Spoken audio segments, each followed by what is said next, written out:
What's up guys, Rob Optimal Bodies. Now, a couple of videos back now, we've done more of a training series with upper body, big compound movements, really beneficial, more bang for your buck exercises, getting a lot of muscles involved at once. So we've done the upper body side of that. And then after we showed a leg day, lower body side, that you can incorporate into your routine. Watching them videos back, I tried to be as detailed as possible. Probably bored a lot of you, but the main point was how to execute the movements and the perfect technique, really steady, controlling the weight, explosive, powerful, still controlled, contraction, etc. So if you haven't watched those, I recommend go back at those and then this video will make more sense.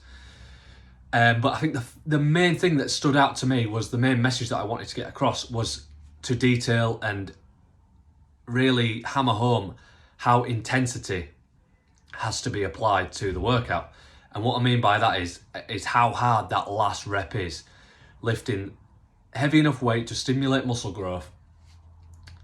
And I want to give an example of what that should actually look like, because a lot of people go into the gym and to be honest, they're just wasting their time, and it's sad to see and it's sad to say. So I want to make this video to help you maximize your time in the gym by implementing the correct intensity, that internal stimulus that's going to equate to an external stimulus with regards to muscle growth, which is what this little training series has basically been all about. So we need to maximize our time in the gym by giving maximal intensity to get the best return on our investment, our time in the gym. Time is precious, we've spoken of that before.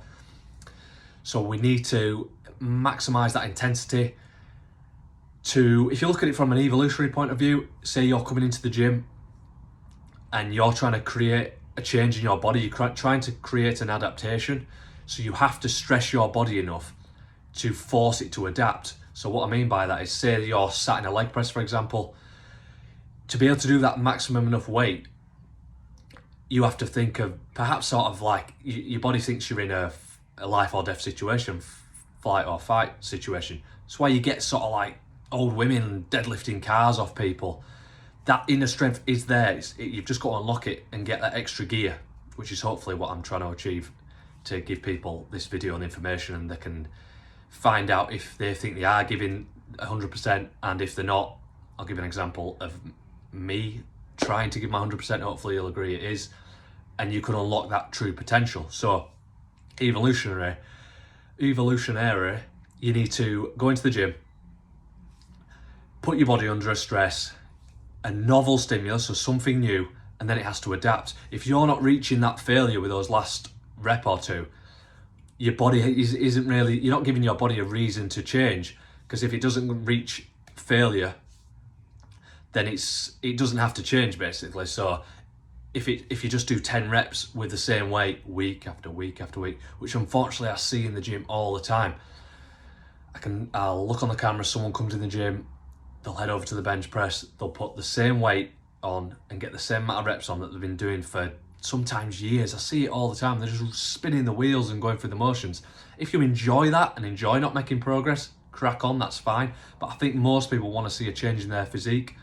And to get a change in your physique, you're going to have to get a change in a novel stimulus. So if you've got 10 reps with 60 kilogram on the bench press one week, if you're still doing 10 reps with that in a month's time, something's not right. And I think a majority of it, if your diet's covered, sleep, etc., de-stressed, if you feel like you're doing all that as best you can, maybe it's that intensity and that neural drive to want that extra rep, it just isn't there. So hopefully I can unlock that, because if it's there, if you've got a rep a week, which doesn't always happen, it's not always linear progression, but say you did, in a year's time you're doing 52 more reps than you did a year before. So you see how one rep is huge, and you have to have that mindset, and especially for legs, to be able to unlock that potential. As legs, we've spoke of in the previous video, it can be very demanding on your cardiovascular system. You might want to throw up, feel a bit sick, lightheaded, out of breath, etc., etc. But if you put in the work, you will reap the benefits. So if you can, the best thing about this is if you can tailor that intensity and put that intensity on a leg workout. When it comes to doing some upper body stuff, easy as anything, because you know that threshold. If you could hit that for legs, then it's going to feel so much better doing like a chest, back or bicep movement. It's going to feel so much better. So let me show you an example of myself on the leg press and what I believe that final rep should look like.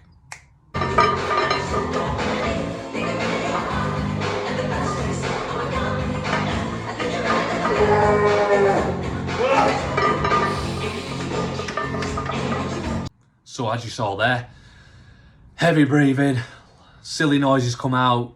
Don't worry about that. It just, whatever comes out, comes out. You might sound like an elephant. Anyway,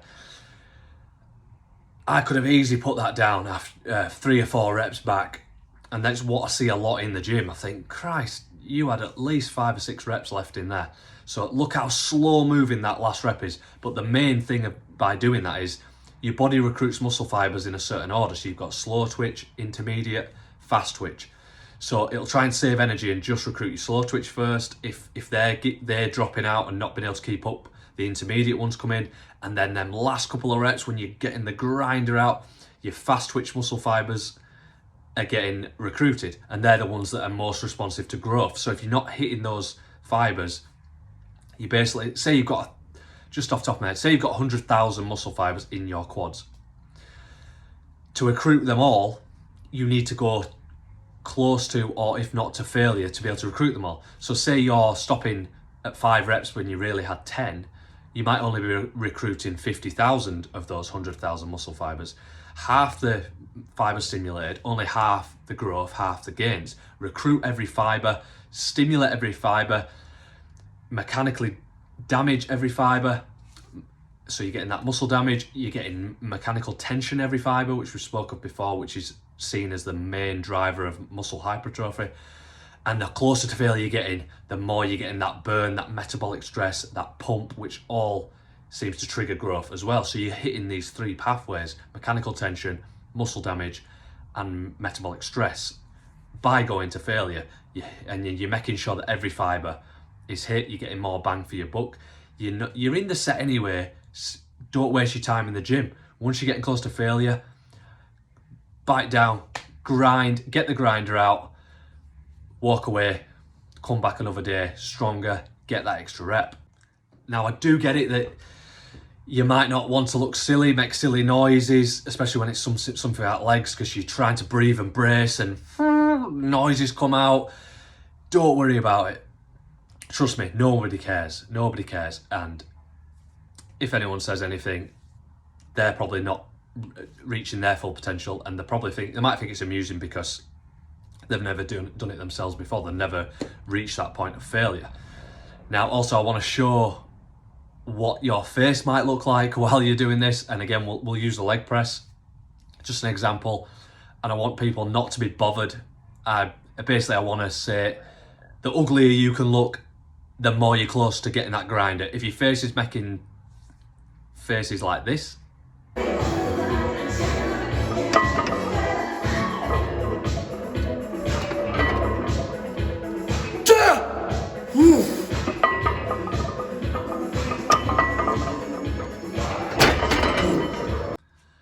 then you can be sure and pretty safe that you're going to failure, you've got the right intensity, and you deserve a pat on the back and a clap. Because it's clear that you're working hard, you're maximising your time in the gym, and you're going to reap the benefits and get rewarded. And the good thing about this is that if you try go to failure with your main working sets on all your exercises, and you might write it down, you might be like, right, I got 10 reps with 100 kilogram on the squat, and my 10th rep was literally the grinder. That's what we want. We want that failure.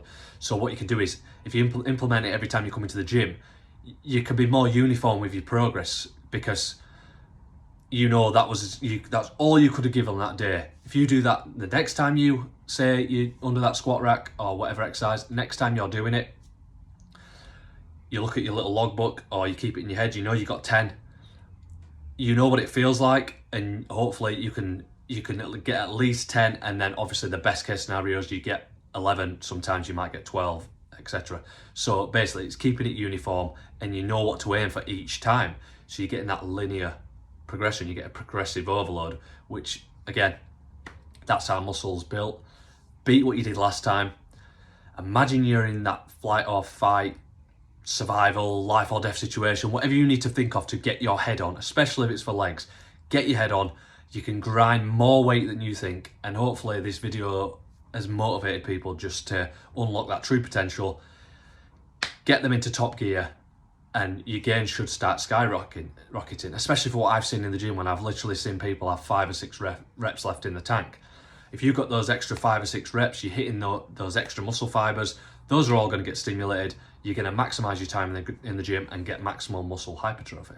That being said, be safe. It doesn't always work for every exercise unless you're like really accustomed to, say for the squat, the barbell squat with bar on your back. If you're really accustomed to knowing this is my last rep now. So that's what happens. You learn the feeling of what that last rep feels like. And sometimes it's a shock because you're like, whew, I didn't think I'd get that. Then you try again. Oh, you get that one again. So that's what I get when I personal train people. I find that I can unlock that full potential, and then you know that feeling, that burn, that speed of the rep, it all gets into your memory and you can apply that to every exercise. But like I said, with the squat, if you're trying to go to maximum failure with that and you're not accustomed to it, you might go for that 10th rep.